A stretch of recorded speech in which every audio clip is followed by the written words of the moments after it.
We were discussing about the mechanism of breathing. In this, we came to know that during the process of inhale and exhale, some amount of air is left in the lungs. That air is known as residual volume of air, and that helps in giving time, sufficient time for oxygen to be absorbed and carbon dioxide to be released.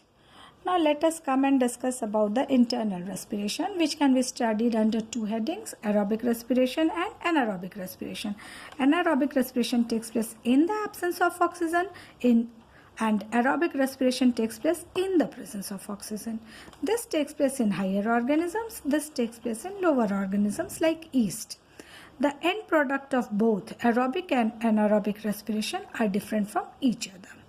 Now, we should understand that aerobic respiration and anaerobic respiration, in both the cases, first step is the breakdown of glucose, and glucose is 6-carbon molecule. Glucose is 6-carbon molecule. It breaks into pyruvate and energy. Pyruvate is 3-carbon molecule. This process is known as glycolysis, and it takes place in cytoplasm.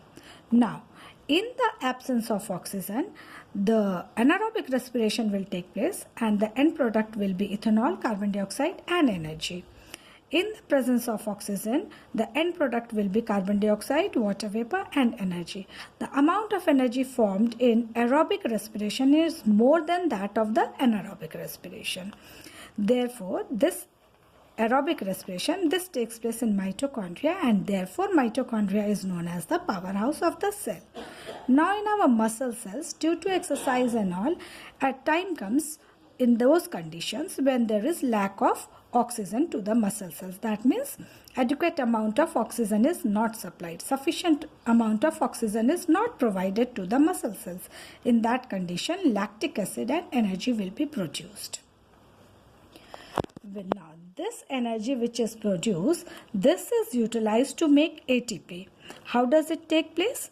ADP, that means adenosine diphosphate, ADP, adenosine diphosphate plus inorganic phosphate, with the help of this energy, will form ATP molecule.